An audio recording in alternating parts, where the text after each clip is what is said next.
গল্প গ্লোবাল। এখানে তোমার জন্য আনছি ঘরে বাইরের সেরা সব সাহিত্যিকের নানান স্বাদের চিরকালীন আর সমকালীন গল্পের সম্ভার। এখন গল্প শুনতে যদি তুমি ভালোবাসো তাহলে গল্প গ্লোবালকে সাবস্ক্রাইব করতে পারো। সেক্ষেত্রে আমাদের গল্পের সমস্ত খবর পৌঁছে যাবে তোমার কাছে, আর আমরাও পেয়ে যাব তোমার মতো একজন শ্রোতাকে। সাবস্ক্রাইব করে বেল আইকনের ওপর তোমার আঙুলটা ছুঁয়ে দাও, তাহলেই তোমার পরশ আমার প্রাণে। তোমার জন্য আজকের নিবেদন।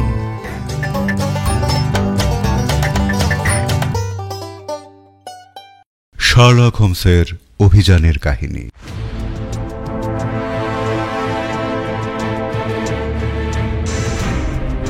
দি adventure of the Mazarin stone অবলম্বনে হীরক রহস্য। মূল রচনা স্যার আর্থার কনান ডয়েল। রূপান্তর ও প্রযোজনা দীপঙ্কর চট্টোপাধ্যায়। আবহ, শব্দগ্রহণ ও সম্পাদনা অনুপ মুখোপাধ্যায়। আজকের গল্প হীরক রহস্য।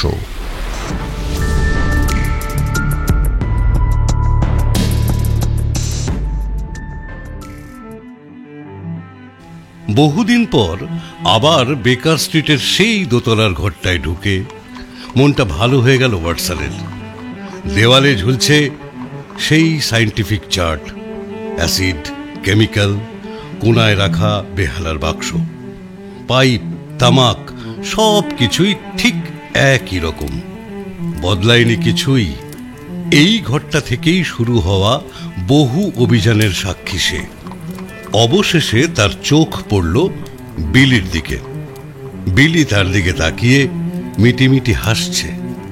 এই অল্প বয়সী বুদ্ধিমান ছেলেটি বর্তমানে গোয়েন্দা শার্লক হোমসের নিঃসঙ্গ একাকিত্বের খানিকটা ভরাট করে আছে।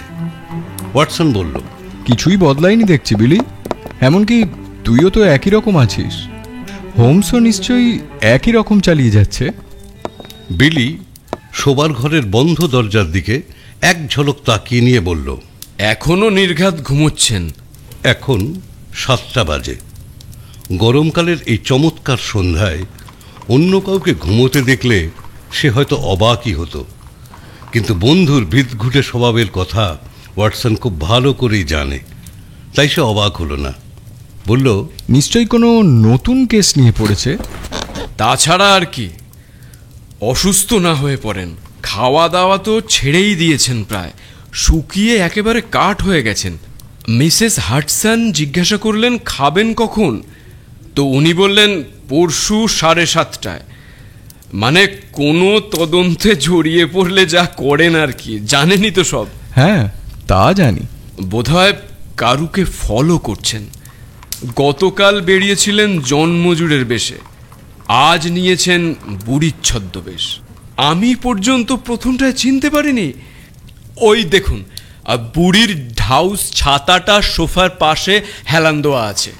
কথাটা বলেই বিলি ফিক করে হেসে ফেলল। ওয়াটসন বলল, কেসটা কি? বিলি গলার স্বর নিচে নামিয়ে বলল, আপনাকে বলতে বাধা নেই, কিন্তু আর কেউ যেন না শুনে ফেলে। বাইরের দরজার দিকে একবার চোখ বুলিয়ে নিয়ে বলল, ক্রাউন ডায়মন্ড কেস। বলিস কি? সেই লাখ পাউন্ডের হিরে চুরির কেসটা? হ্যাঁ স্যার, যে করেই হোক হিরেটা খুঁজে বার করতেই হবে। প্রাইম মিনিস্টার আর হোম সেক্রেটারি পর্যন্ত এই বাড়িতে এসেছিলেন, এই সোফাটার উপরই বসেছিলেন। মিস্টার হোমস ওদের কথা দিয়েছেন তিনি যথাসাধ্য চেষ্টা করবেন। ওরা চলে যাবার পরপরই এলেন লর্ড ক্যান্টলমেয়ার। এই লোকটা একেবারেই বাজে। তাই নাকি? বিলি একটু উত্তেজিত হয়েই বলল, হ্যাঁ স্যার, প্রাইম মিনিস্টার আর হোম সেক্রেটারি দুজনেই খুব ভালো মানুষ।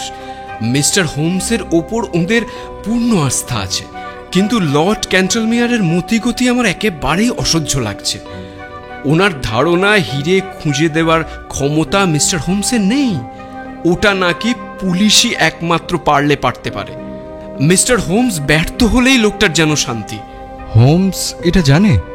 মিস্টার হোমস যেটা জানবার সেটা ঠিকই জেনে গেছেন। এই লর্ড ক্যান্টলমিয়ার লোকটা যে শেষ পর্যন্ত বুদ্ধ বনে যাবেন তাতে কোনো সন্দেহ নেই বিলি। কিন্তু জানলায় পর্দা ঝোলানো হয়েছে কেন রে? 3 দিন আগে মিস্টার হোমসই ওটা টাঙিয়েছেন। ওর পেছনে একটা মজার জিনিস আছে। বিলি এগিয়ে গিয়ে বাঁকানো জানলার উপর থেকে পর্দাটা টেনে সরিয়ে দিতেই বিস্ময়ে প্রায় চিৎকার করে উঠলেন ডক্টর ওয়াটসন। হুবহু শার্লক হোমসের একটা নকল মূর্তি, একই রকম ড্রেসিং গাউন পরে, জানলার দিকে হালকা মুখটা ঘুরিয়ে আরাম কেদারায় বসে মাথা নিচু করে যেন বই পড়ছে। মুন্ডুটা একটু ঘুরিয়ে দিয়ে বিলি বলল, মাঝে মাঝে মাথাটা একটু এদিক ওদিক ঘুরিয়ে দেই, যাতে রাস্তা থেকে দেখলে মনে হয় একজন জীবন্ত মানুষ বসে বই পড়ছেন। তবে জানলার খড়খড়ি বন্ধ না থাকলে মূর্তির গায়ে হাত দেওয়ার সাহসই করি না। এ বুদ্ধি আমরা আগেও একবার কাজে লাগিয়েছিলাম। হ্যাঁ, শুনেছি, আমি আসার আগে।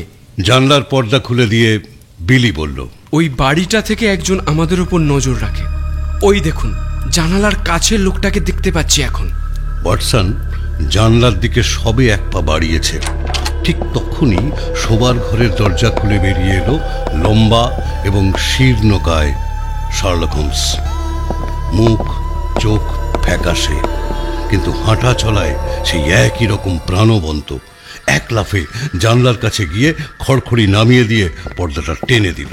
মরবি নাকি হতচ্ছাড়া? তোকে ছাড়া যে আমার এক মুহূর্ত চলবে না। মাই ডিয়ার ওয়াটসন, বড় কঠিন সময় এসে পড়েছ। বিলি, তুই এখন যা। এই ছেলেটা একটা সমস্যা ওয়াটসন। আমার বিপদের মধ্যে ওকে টানাটা ঠিক হচ্ছে না। কিসের বিপদ? মৃত্যুর। সন্ধ্যার মধ্যেই কিছু একটা আশা করছে। কি আশা করছো? খুন হয়ে যাওয়া। কে খুন হয়ে যাবে? আমি। রসিকতা করছো? যদিও রসবোধটা আমার একটু কমই, তা সত্ত্বেও এর চাইতে ভালো রসিকতা করার ক্ষমতা আমার আছে ওয়াটসন। যাই হোক, এসো। ততক্ষণে আবার আগের মতো দুজনে একসঙ্গে একটু ধূমপান করে নেওয়া যাক। চাইলে মদ্যপানও করতে পারো। আমার অবশ্যই তামাকটাই এখন একমাত্র খাদ্য। খাওয়া দাওয়া বন্ধ করেছো কেন? উপোস করলে মাথাটা খেয়ালে ভালো, পেটের কথা পরে ভাববো। এখন আমার শুধু মাথাটাই প্রয়োজন, আর কিচ্ছু চাই না। কিন্তু বিপদের ব্যাপারটা কি সত্যি? ও হ্যাঁ, সত্যি যদি খুন হয়ে যায় তো খুনির নাম ঠিকানাটা তোমাকে বলে রাখছে, মনে রেখো। স্কটল্যান্ড ইয়ার্ডে গিয়ে আমার তরফ থেকে ওদের শুভেচ্ছা জানিয়ে নাম ঠিকানাটা দিয়ে দেবে। Sylvius, count Negretto Sylvius. তুমি বরং লিখে নাও ওয়াটসন। ঠিকানাটা হলো 136 মুরসাইড গার্ডেন, নর্থ ওয়েস্ট। রেখেছো তো? উৎকণ্ঠার ছায়া পড়ল ওয়াটসনের মুখে।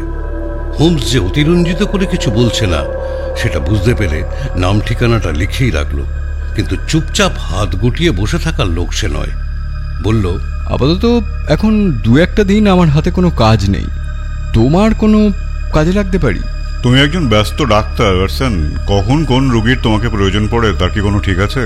এ কথার কোনো উত্তর না দিয়ে ওয়াটসন বলল, নাম ধাম সবই যখন জানো তো লোকটাকে অ্যারেস্ট করাচ্ছ না কেন? অ্যারেস্ট তো করতেই পারি, কিন্তু তাতে আমার বিপদ কাটবে ঠিকই, আসল কাজটা হবে না। কি আসল কাজ? হিরেটা কোথায় সেটা তো এখনো জানতে পারিনি। হ্যাঁ, বিলি বলছিল সেই হারিয়ে যাওয়া ক্রাউন জুয়েল। সেই বিখ্যাত হলদে হিরেটা। জাল তো পাতায় আছে ওয়াটসন, যে কোনো মুহূর্তেই মাছগুলো তুলে নিতে পারি, কিন্তু হিরে তো পাবো না। আমার যে হিরে চাই ওয়াটসন, সেই জন্যই তো এত আয়োজন। এই কাউন্ট সিলভিয়াস হচ্ছে ওই মাছগুলোর একটা? হ্যাঁ, এ হচ্ছে হাঙর, কামড়ায়। অন্যজন হচ্ছে বক্সার শ্যাম মার্টিন। লোকটা খারাপ নয়, বর্তমানে কাউন্টকে কাজে লাগাচ্ছে। মাথা মোটা, নির্বোধ, প্রথম থেকেই আমার জালে ঢুকে পড়ে লাফালাফি করছে। তা তোমার এই হাঙর মানে কাউন্ট সিলভিয়াস এখন কোথায়? আরে সারা সকালটা তো ওর সঙ্গে কাটিয়ে এলাম।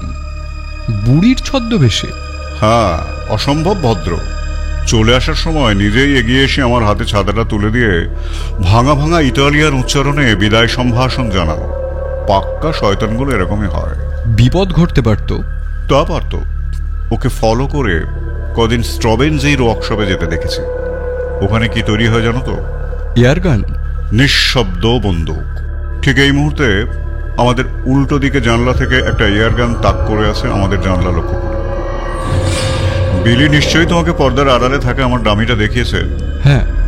যে কোনো মুহূর্তে ওপারের এয়ারগান থেকে নিঃশব্দে একটা বুলেট বেরিয়ে এসে আমার নকল মাথাটা ফুটো করে দিতে পারে। কি ব্যাপার বিলি, আবার কি হলো? বিলি একটা কার্ড নিয়ে এসেছে হোমসকে দিতে। হোমস কার্ডটার উপর এক ঝলক চোখ বুলিয়ে নিয়ে মিচকি হেসে ভুরু নাচিয়ে বলল, হাঙর স্বয়ং এসে হাজির হয়েছে। এতটা আশা করতে পারিনি। লোকটা সাহস দেখেছ? বড় খেলুড়ে, শিকারী হিসেবে নামডাক আছে। এখন আমাকে শিকার করতে পারলে ওর রেকর্ডটা আরো উজ্জ্বল হয়। এক্ষুনি পুলিশ ডাকো। সম্ভবত সেটাই করতে হবে, তবে এক্ষুনি নয়। জানলা দিয়ে এক ঝলক দেখে নাও তো রাস্তাটা, কাউকে দেখতে পাও কিনা। ওয়াটসন পর্দাটা সামান্য ফাঁক করে উঁকি মারল। দরজার সামনে একটা চোহাড়ে লোক দাঁড়িয়ে আছে। ওটাই শ্যাম মার্টন, মাথামোটা অন্ধ অনুচর। বিলি, ভদ্রলোকটিকে কোথায় বসিয়েছিস? ওয়েটিং রুমে স্যার। হ্যাঁ, আমি বেল বাজালেও এ ঘরে নিয়ে আসবি। ঠিক আছে স্যার। আমি ঘরে না থাকলেও এখানেই বসাবি। বুঝেছি স্যার। বিলি বেরিয়ে যাবার পর দরজা বন্ধ করে দিয়ে ওয়াটসন বলল, আরে ব্যাপারটা কি ঠিক হচ্ছে হোমস? লোকটা কিন্তু সাংঘাতিক বিপজ্জনক। যা ইচ্ছা করে ফেলতে পারে, এমনকি খুন পর্যন্ত। তেমন কিছু ঘটে গেলেও আমি অবাক হব না। বেশ, তাহলে আমিও এখন এখানেই থাকবো। তাতে খানিকটা অসুবিধায় ফেলে দেওয়া যাবে। ওই লোকটাকে না মাই ডিয়ার ওয়াটসন, বরং আমাকেই। তা হলেও আমি তোমাকে এখন ছেড়ে যেতে পারবো না শার্লক। আমি এখন কোথাও যাব না। যাবে ওয়াটসন, যাবে। শেষ অবধি খেলাটা তুমিও আমার সঙ্গেই খেলে যাবে, তবে একটু অন্যভাবে। কাউন্ট সিলভিয়াস এসেছে আমার সঙ্গে দেখা করতে। ওর ইচ্ছেটা আমি পূরণ করব। হোমস নোটপ্যাড থেকে এক টুকরো কাগজ ছিঁড়ে নিয়ে তাতে দ্রুত খসখস করে কয়েক লাইন লিখে ওয়াটসনের হাতে দিয়ে বলল, একটা গাড়ি নিয়ে স্কটল্যান্ড ইয়ার্ডে চলে যাও। সঙ্গে পুলিশ নিয়েই ফিরবে। শয়তানটাকে অ্যারেস্ট করাবে। সানন্দে। তুমি ফিরে আসার আগেই হিরেটা কোথায় আছে জেনে নিতে পারবো আশা করছি। হোমস বেল বাজিয়ে দিয়ে বলল, চলো, শোবার ঘরের দরজা দিয়ে তুমি বেরিয়ে যাবে। বাইরে যাওয়ার একটা অতিরিক্ত দরজা থাকাটা কতটা সুবিধাজনক দেখছো তো? তুমি কোথায় যাচ্ছ? একটু আড়ালে। হাঙরটা আমাকে দেখে ফেলার আগে ওর ভাবগতিকটা একটু বুঝে নিতে চাই। হোমস আর ওয়াটসন ঘর থেকে বেরিয়ে যাবার মিনিট খানেক পরেই ফাঁকা ঘরে কাউন্ট সিলভিয়াসকে ঢুকিয়ে দিয়ে বিলি চলে গেল। সন্দিগ্ধ চোখে ঘরের চারিদিকে দৃষ্টি বোলাতে লাগলো কাউন্ট। দেখার মতো চেহারা বটে, দশাশই লম্বা, ঈগল পাখির মতো বাঁকানো নাকের নিচে তাগড়াই কালো গোঁফ, পাতলা ঠোঁট জোড়ায় নিষ্ঠুরতার রেখা, নিখুঁত বেশভূষা, তবে বড় বেশি ঝকঝকে। বিলি দরজাটা টেনে বন্ধ করে দিতেই তার চোখে মুখে ফুটে উঠল সন্দেহের ছায়া। ফাঁদে পড়ে যাওয়া মানুষের মতো হিংস্র চোখ দুটো দ্রুত ঘুরতে লাগলো ঘরের চারপাশে। হঠাৎ চোখে পড়ল জানলার দিকে তাকিয়ে আর্মচেয়ারের উপর ড্রেসিং গাউনের কলারের উপর থেকে বেরিয়ে আছে হোমসের মাথা। আর একবার দেখে নিল চারপাশটা। কোনো সাক্ষী নেই, কেউ দেখছে না তাকে। খুন চেপে গেল মাথায়। হাতের মোটা স্টিকটা নিয়ে পা টিপে টিপে এগিয়ে গেল আর্মচেয়ারের ঠিক পিছনে। স্টিকটা দু হাতে ধরে উপরে তুলতেই শোবার ঘরের খোলা দরজা দিয়ে ভেসে এলো হোমসের ঠান্ডা কণ্ঠস্বর, ভাঙবেন না কাউন্ট, ভাঙবেন না, ওটা ভাঙবেন না। চমকে উঠে পিছিয়ে এলো কাউন্ট। হতভম্বের মতো মুখ করে দাঁড়িয়ে রইল এক মুহূর্ত। তারপরেই আবার স্টিক সমেত হাত উঠে গেল মাথার উপর। চোয়াল শক্ত করে খুনে দৃষ্টিতে এগিয়ে আসলো হোমসের দিকে। কিন্তু হোমসের রহস্যময় হাসি মাখা ঠোঁট আর ধূসর স্থির চাহনিতে এমন কিছু ছিল যে কাউন্ট এক পা বাড়িয়েই থেমে গেল। মাথার উপর থেকে স্টিকটা নেমে এলো পাশে। হোমসের ছিপছিপে দীর্ঘ শরীরটা এগিয়ে গেল তার নকল মূর্তিটার দিকে। খাসা বানিয়েছে কিন্তু মূর্তিটা। ফরাসি আর্টিস্ট ট্যাভার্নিয়া। মোমের মূর্তি বানাতে ওস্তাদ, ঠিক যেমন আপনার বন্ধু স্ট্রবেনজি এয়ার গান বানাতে যার জুড়ি নেই। এয়ার গান মানে আপনি কি বোঝাতে চাইছেন? মাথার টুপি আর হাতের স্টিকটা আগে পাশের ওই টেবিলটায় রাখুন। হ্যাঁ, বেশ। এবার দয়া করে চেয়ারটা টেনে নিন, রিভলভারটাও বার করে ফেলুন। চমৎকার, চাইলে ওটার ওপরেই বসতে পারেন। আপনি এসে পড়াতে কি ভালো যে হলো, আমি ভীষণভাবে চাইছিলাম আপনার সাথে দু চারটে কথা বলতে। ভুরু জোড়া ভীষণ রকম কুঁচকে কাউন্ট বলল, কথা আমারও ছিল হোমস, সেই জন্য এসেছিলাম। আর এটা অস্বীকার করব না যে ঘা কত কষাবার ইচ্ছেও আমার ছিল। টেবিলের ওপর পা তুলে দিয়ে হোমস বলল, আপনার মাথায় যে তেমনই কিছু খেলছে সেটা আমি বুঝতেই পেরেছি, কিন্তু যেটা বুঝতে পারছি না সেটা হলো আমার প্রতি আপনার এতটা মনোযোগ দেওয়ার কারণটা কি? কারণটা হলো বড় বেশি বাড়াবাড়ি করছেন। কারণটা পেছনে ফেউ লাগিয়েছেন। পেছনে ফেউ লাগিয়েছি? না না না না, এই ব্যাপারে আমি আপনাকে নিশ্চিন্ত করতে পারি, আপনার পিছনে আমি কোনো লোক লাগাইনি। ননসেন্স, একজন নয়, আপনি দুজনকে লেগেছেন হোমস। ও, ওটা একটা সামান্য ব্যাপার। তার আগে যে কথাটা বলতে চাই, কাউন্ট সিলভিয়াস, আমার নামের আগে উপসর্গটা বলতে ভুলবেন না। সারাদিন আমাকে চোরদের সঙ্গেই ওঠা বসা করতে হয় এবং তারা সবাই আমাকে মিস্টার হোমস বলেই সম্বোধন করে। বেশ, মিস্টার হোমস, ঠিক আছে। চমৎকার। এবার বলি, আমার চর বলে যাদের মনে করছেন তারা আসলে কেউই আমার চর নয়। তাচ্ছিল্য ভরে মুখটা বেঁকালো কাউন্ট সিলভিয়াস। অন্যদের ভুল বোঝাতে পারেন, কিন্তু আমার চোখকে ফাঁকে দেওয়া তো সহজ নয়। গতকাল একজন বুড়ো মিস্ত্রি আর একজন বুড়ি সারাদিন আমাকে অনুসরণ করে বেরিয়েছে। আপনার প্রশংসায় সত্যিই আমি ধন্য কাউন্ট। বুড়ো ব্যারন ফাঁসিতে ঝোলার আগের দিন রাতে আমাকে বলেছিল আমি নাকি আইনকে যতটা দিয়েছি মঞ্চকে ঠিক ততটাই বঞ্চিত করেছি। আপনার সদা সতর্ক দৃষ্টিভঙ্গিও আমার অভিনয় প্রতিভার কাছে হার মানল বলছেন? মানে আপনি যাদের বুড়ো আর বুড়ি বলতে চাইছেন তারা আসলে একটি ব্যক্তি, এবং সেই ব্যক্তিটি হচ্ছে আমি। আপনি নিজে? হোমস কাঁধ ঝাঁকিয়ে বলল, কোনায় রাখা ওই ছাতাটা চিনতে পারছেন?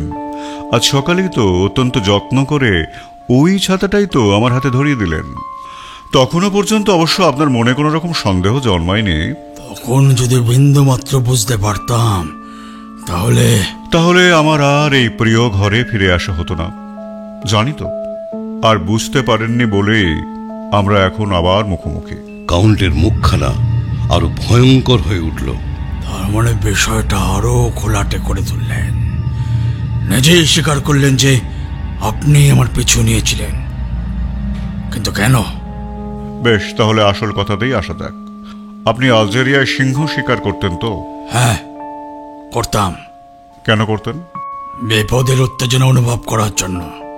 ওটা একটা খেলা, বিপদের স্বাদ নেওয়া এবং সেই সঙ্গে এলাকাকে নিরাপদ করা। নিশ্চয়ই। এক কথায় আমার উদ্দেশ্যও তাই। তড়াক করে লাফিয়ে উঠে পিছনের পকেটে হাত রাখলো কাউন্ট। বসুন বসুন স্যার, বসুন।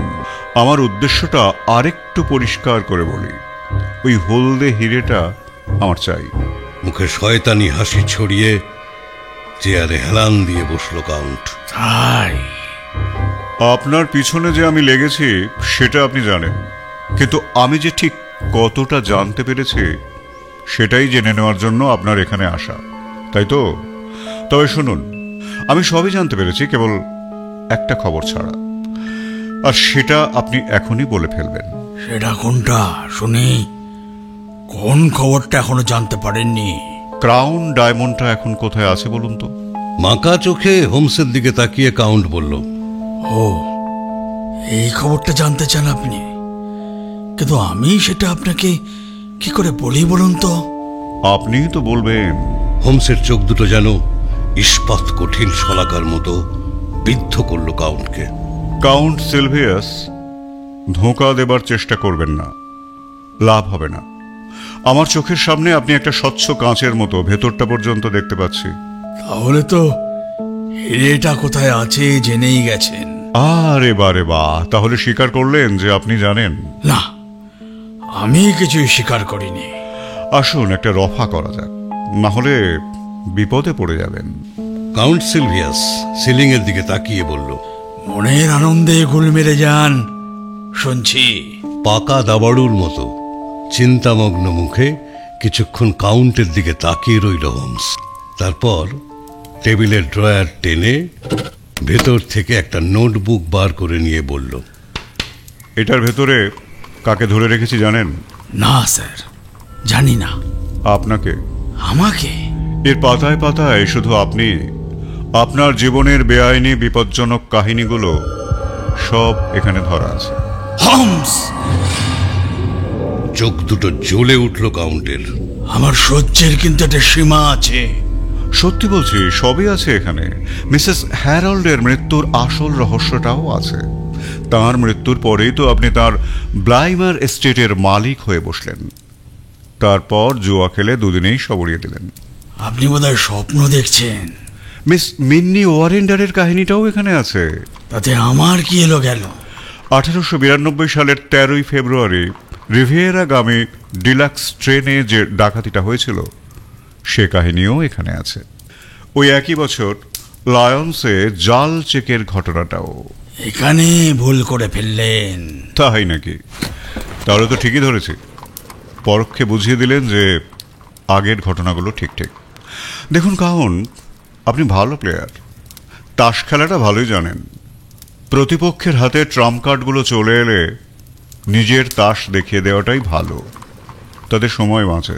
কিন্তু যে হিরের কথা আপনি বলছেন, তার সাথে এসবের সম্পর্ক কি? ধীরে ধীরে, অত তাড়াহুড়ো করবেন না। আসছি, আসল জায়গাতেই আসছি।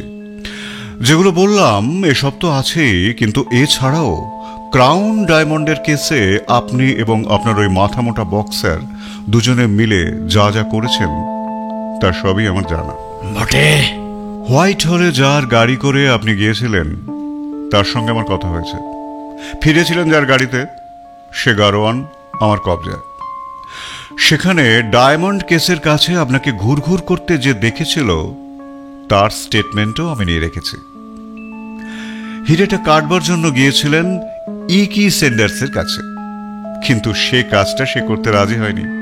এই ইকি এখন আমার লোক, জানেন তো। সুতরাং বুঝতেই পারছেন আপনার খেলা শেষ। রাগে ফুঁসতে লাগলো কাউন্ট। রগের শিরা ফুলে উঠল, হাতের মুঠো পাকিয়ে গেল। কোনো রকমে নিজেকে সামলে নিল। কথা বলতে গেল, কিন্তু মুখ দিয়ে কোনো রকম আওয়াজ বেরোল না। হোমস বলল, হাতের সব তাসই আপনাকে দেখিয়ে দিলাম কাউন্ট সিলভিয়াস, একটাই কেবল বাকি রইল। সেটাই শুধু পাচ্ছি না, কিং অফ ডায়মন্ড। সেটা পাবেনও না। পাবো না বলছেন? বেশ, তাহলে পরিস্থিতি বিচার করে বরং একটা রফায় আসা যাক। দেখুন কাউন্ট, আপনাকে যদি এখন 20 বছরের জন্য জেলে যেতে হয়, তো জেল থেকে বেরিয়ে ও হিরে নিয়ে আপনি করবেনটা কি? হিরেটা ফেরত দিন, এবারের মতো আপনাকে ছেড়ে দেব। বর্তমানে আমার শুধু হিরেটাই চাই, আপনাকে নয়। আপনার প্রস্তাবে যদি রাজি না হই? বললাম যে জেল যাত্রা, 20 বছরের মেয়াদ আপনার আর আপনার ওই সাকরেত মাথামোটা শ্যাম মার্টিনের দুজনেরই। হিরেটা না পেলে অগত্যা আপনাকেই ধরতে হবে। কথা বলতে বলতেই হোমস বেল বাজিয়েছিল। শব্দ শুনে বিলি এসে হাজির হলো। হোমস বলল, আমার মনে হয় কাউন্ট, আমাদের এই আলোচনায় শ্যাম মার্টিনেরও থাকাটা দরকার। বিলি, বাইরের দরজার সামনে একজন দশাশয়ী কদাকার চেহারার লোক দাঁড়িয়ে আছে, ওকে ওপরে আসতে বলো। যদি আসতে না চান? জোর করবে না, শুধু বলবে কাউন্ট সিলভিয়াস ডাকছেন। আশা করি এতেই কাজ হবে। বিলি চলে যেতেই কাউন্ট বলল, কে করতে চাইছেন?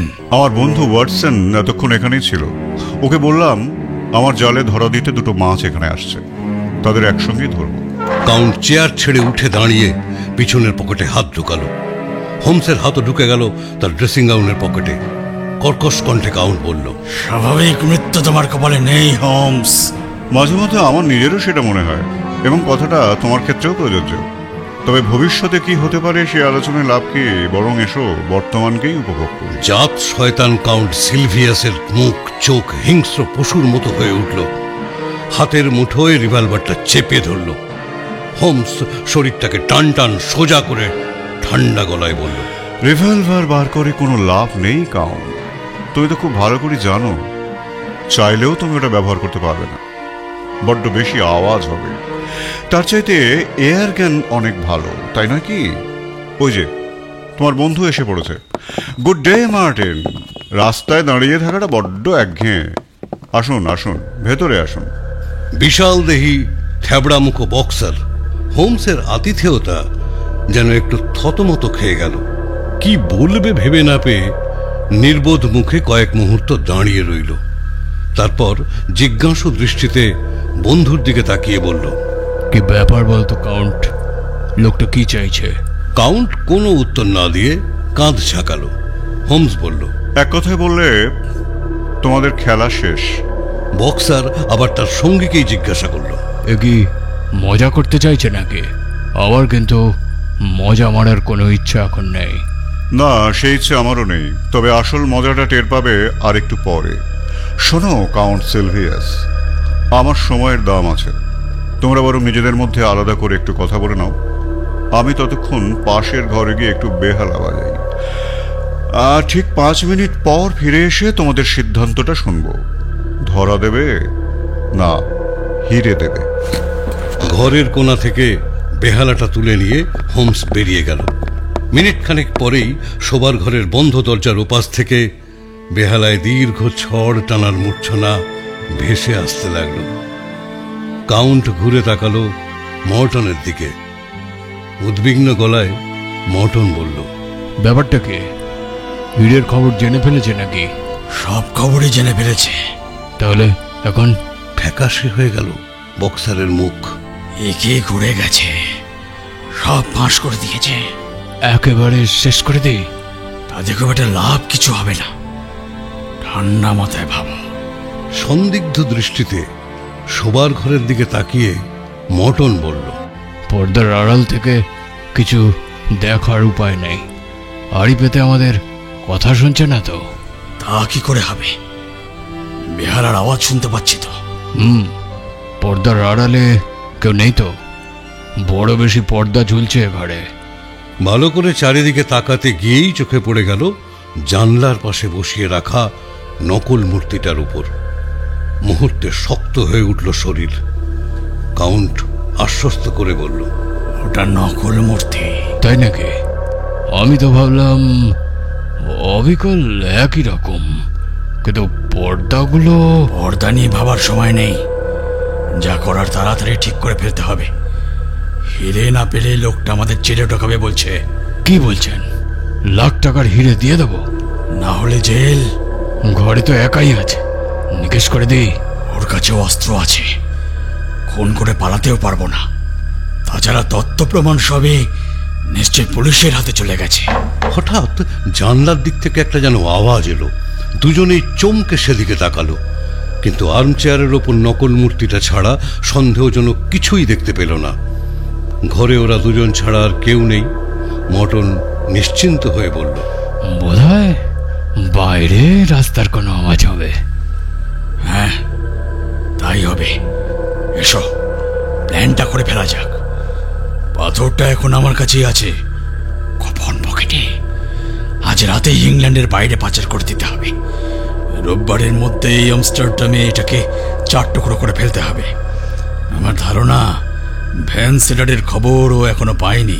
আমি যতদূর জানি ভ্যান সোডার তো যাবে পরের সপ্তাহে। হ্যাঁ, তাই কথা ছিল, কিন্তু এখন ওকে যেতে হবে পরের জাহাজে।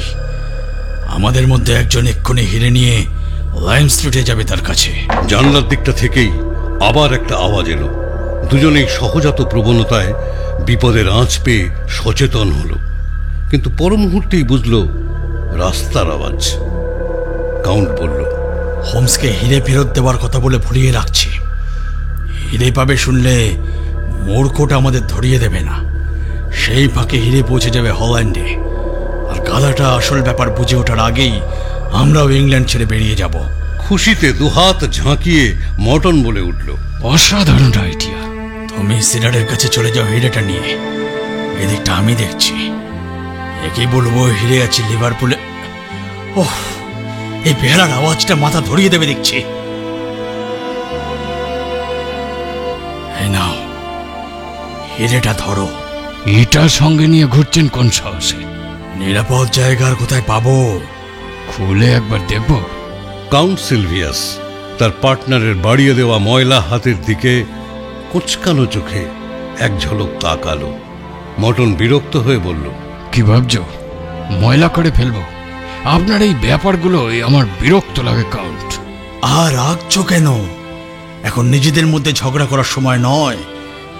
জান্নার কাছে গিয়ে আলোতে ধরে দেখো, না হলে এর আসল শোভা বুঝতে পারবে না। ধন্যবাদ। দু আঙুলে হিরেটা ধরে জানলার কাছে গিয়ে দাঁড়ালো বক্সার স্যাম মার্টন। তড়াক করে দামির চেয়ার থেকে লাফিয়ে উঠল হোমস। চোখের পলকে ছোঁ মেরে তুলে নিল হিরে। প্রায় একই সঙ্গে তার অন্য হাতে উঠে এসেছে রিভলভার। তার নল কাউন্ট সিলভিয়াসের মাথার দিকে তাক করা। হতভম্ব দুই ভিলেন কিছু বুঝে ওঠার আগেই বেল বাজিয়ে দিল হোমস। দয়া করে কোনো ঝামেলা করবেন না, শুধু শুধু আমার ফার্নিচারগুলোই নষ্ট হবে। নিচে পুলিশ দাঁড়িয়ে আছে। ভয়ে, রাগে আর বিস্ময়ে তুতলে গেল কাউন্ট সিলভিয়াসের কথা। তুমি তুমি এখানে কিভাবে? অবাক হওয়াই স্বাভাবিক। আমার শোবার ঘর থেকে বেরোনোর আর একটা রাস্তা আছে, জানলার ওই পর্দা পর্যন্ত। এই পর্দাটার ওপারে মূর্তিটা সরিয়ে আমি নিজেই এসে বসেছিলাম। সামান্য একটু শব্দও পেয়েছিলে, ভাগ্য ভালো ধরতে পারোনি। এটা না করলে তোমাদের কথাগুলো শুনতে পেতাম কি? হার স্বীকার করে নেওয়ার ভঙ্গিতে কাউন্ট বলল, তুমি একটা আস্ত শয়তান। কথাটা খুব একটা ভুল বলনি। সিঁড়িতে অনেকগুলো ভারী বুটের উঠে আসার শব্দ শোনা গেল। অবশেষে স্যাম মার্টন বলল, বেহালা বাজার আওয়াজ এখনো শুনতে পাচ্ছি। ওটা কি গ্রামোফোন? পুরোপুরি মাথা মোটা নাও দেখছি, দেরিতে হলেও বুদ্ধিটা খুলেছে। ঠিকই ধরেছে। হুড়মুড় করে ঘরে ঢুকে পড়ল একদল পুলিশ, সঙ্গে ওয়াটসন। আসামিদের হাতে পড়ল হাতকড়া। নিচে গাড়ি দাঁড়িয়েই ছিল। আসামিদের নিয়ে পুলিশ বেরিয়ে যেতেই হোমস ওয়াটসনের দিকে অভিনন্দনের হাত বাড়িয়ে দিল। আর ঠিক এই সময় আর একবার ঘরে ঢুকলো বিলি, হাতে একটা কার্ড। লর্ড ক্যান্টলমিয়ার এসেছেন স্যার। খুব ভালো সময় এসেছেন, নিয়ে আয়। বিলি চলে গেল। হোমস বলল, লোকটা আমার উপরে একেবারেই ভরসা করতে পারেনি, অবজ্ঞাই করেছে। একটু শিক্ষা দেওয়া যাক, কি বলো ওয়াটসন? এক্ষুনি যা ঘটে গেল সেসব তো সে কিছু জানে না। দরজা খুলে গেল। ঘরে ঢুকলেন রোগা পাতলা চেহারার এক ভদ্রলোক। হোমস সোল্লাসে অভিবাদন জানালো, আরে আসুন আসুন লর্ড ক্যান্টলমেয়ার। বাইরে কনকনে ঠান্ডা, কিন্তু ভেতরে অতটা নয়। আপনার ওভারকোটটা বরং খুলে দিই। না না, ঠিক আছে, খোলবার দরকার নেই। হোমস তবুও প্রায় গায়ে পড়েই কোটের হাতায় টান দিয়ে বলল, বাধা দেবেন না লর্ড। টেম্পারেচারের তফাৎ ঘটলে শরীর অসুস্থ হতে পারে। এই তো ডক্টর ওয়াটসন দাঁড়িয়ে রয়েছেন, জিজ্ঞাসা করুন না। ওয়াটসন, আমি কি ভুল বলছি? ঝটকা মেরে হাত ছাড়িয়ে নিয়ে লর্ড বললেন, আমি ঠিক আছে। আমার শরীর নিয়ে আপনাকে উতলা হতে হবে না। আমি এখানে বসতে আসিনি। আমি কাজের কাজটা কতদূর আপনি করতে পেরেছেন বা আদৌ কোনো করতে পেরেছেন কিনা সেটাই খোঁজ নিতে এসেছি। সত্যি এই কাজটা বড্ড শক্ত। তাচ্ছিল্যের স্বরে মৃদু হেসে লর্ড বললেন, সেটা যে আপনার কম্য নয় এটা আমি আগেই আন্দাজ করতে পেরেছিলাম। প্রত্যেক মানুষেরই একটা লিমিটেশন থাকে, সেটা আপনার জানা উচিত মিস্টার হোমস। আপনি ঠিকই বলেছেন স্যার, বড় বেশি আত্মবিশ্বাসী হয়ে পড়েছিলাম। যাক, বুঝেছেন তাহলে। এ ব্যাপারে আপনি বোধহয় আমাকে একটু সাহায্য করতে পারেন স্যার। যদিও বড় দেরি করে ফেলেছেন, তবুও সাহায্য করব আপনাকে। তাহলে লর্ড ক্যান্টলমেয়ার, প্রকৃত চোরের বিরুদ্ধে কেসটা সাজিয়ে ফেলতে আমাদের কোনো অসুবিধা হবে না। কিন্তু চোর তো আগে ধরুন। এক্স্যাক্টলি, কিন্তু প্রশ্নটা হচ্ছে স্যার, চুরিটা যে সেই করেছে এটা প্রমাণ হবে কিভাবে? আপনি বড্ড বাজে বকেন, এই জন্যই আসল কাজটা করতে পারেন না। আর বাজে বকবো না, শুধু একটা কথা আমাকে বলুন লর্ড, আপনার মতে চোরের বিরুদ্ধে সবচেয়ে বড় প্রমাণ কি হবে? হিরেটা তার কাছে পাওয়া যাবে, এটাই তো মোক্ষম প্রমাণ। এর ভিত্তিতে তখন তাকে গ্রেপ্তার করা যাবে? নিশ্চয়ই, নির্দ্বিধায় গ্রেপ্তার করা যাবে। মাই ডিয়ার স্যার, সেক্ষেত্রে দুঃখের সঙ্গে বলতে হচ্ছে আপনাকেই অ্যারেস্ট করতে হবে। রাগে লাল হয়ে উঠল লর্ড ক্যান্টলমিয়ারের মুখ। মাত্রা ছাড়িয়ে যাবেন না মিস্টার হোমস। আমি একজন ব্যস্ত মানুষ, অনেক জরুরি কাজ নিয়ে আমাকে থাকতে হয়। আপনার এসব রসিকতা শোনার মতো সময় এবং রুচি কোনোটাই আমার নেই। আপনার ক্ষমতার ওপর কোনো দিনই আমার আস্থা ছিল না। পারলে পুলিশই পারবে হিরে উদ্ধার করতে। আমার 50 বছরের কর্মজীবনের অভিজ্ঞতা সে কথাই বলে। চলি, শুভ সন্ধ্যা। হোমস দ্রুত ঘুরে গিয়ে দরজা আড়াল করে দাঁড়ালো। 1 মিনিট স্যার, হিরেটা খানিকক্ষণের জন্য পকেটে রাখার চাইতে একেবারে নিয়ে চলে যাওয়াটা যে বড় অপরাধ হয়ে যাবে। আপনি কি আমার ধৈর্যের পরীক্ষা নিচ্ছেন? সরে দাঁড়ান, আমাকে বেরোতে দিন। আপনার ওভারকোটের ডান দিকের পকেটে হাতটা ঢোকা। কি বলতে চাইছেন আপনি? যা বলছি করুন না। কোটের পকেটে হাত ঢুকিয়ে স্তম্ভিত হয়ে গেলেন লর্ড ক্যান্টলমিয়ার। তার অসাড় হাতের মুঠোয় বিখ্যাত সেই হলুদ হিরে। তার চিবুক আর ঠোঁট রীতিমতো কাঁপছিল। কথা বলতে গিয়ে জিভ জড়িয়ে গেল।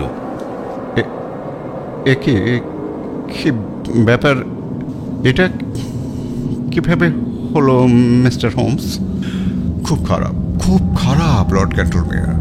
আমার বহুদিনের বন্ধু ডক্টর ওয়াটসনও জানে আমার এই চাষারে এই ইয়ার্কি মারার বদভ্যাসটার কথা। নাটক করার সুযোগ পেলেও নিজেকে কিছুতেই সামলাতে পারি না। হিরেটা আপনার কোটের পকেটে আমি রেখে দিয়েছিলাম আপনি ঘরে ঢোকার সঙ্গে সঙ্গে। লর্ড ক্যান্টলমিয়ার বিস্মিত দৃষ্টিতে হিরে আর হোমসকে দেখতে লাগলেন। তারপর বললেন, যদিও এ ধরনের ইয়ারকে আমি একেবারেই পছন্দ করি না, তবুও হ্যাঁ, স্বীকার করব আপনার ক্ষমতা আছে। আগের কথাগুলো ফিরিয়ে নিচ্ছে, কিন্তু বুঝতে পারছি না কিভাবে আপনি। হিরেটা পেলাম সেটা পরে শুনবেন। বিলি দরজার বাইরেই দাঁড়িয়েছিল। হোমসের ডাক শুনে ঘরে ঢুকল। বিলি, লর্ডকে এগিয়ে দিয়ে এসো, আর মিসেস হাডসনকে বলো আমি আর ওয়াটসন এখন ডিনার করব।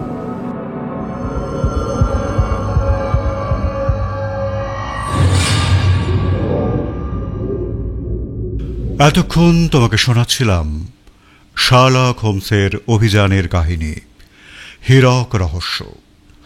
বিভিন্ন চরিত্রের সংলাপগুলো জানা বললেন ওয়াটসন এবং সাম মর্টন অনুপ, বিলি সঞ্জিত, কাউন্ট সিলভিয়াস অপু। গল্প পাঠে ছিলেন শ্রী সঞ্জয় চট্টোপাধ্যায় এবং লর্ড ক্যান্টলমিয়ার আর শার্লক হোমসের সংলাপগুলো বললাম আমি দীপঙ্কর। তোমার সঙ্গে আবার দেখা হবে নতুন গল্প নিয়ে। আজ এই পর্যন্ত। ও হ্যাঁ, শুনতে ভাল লেগে থাকলে লাইক দিও, শেয়ার করো, আর মতামত জানালে তো আমি খুবই খুশি হব। টাটা।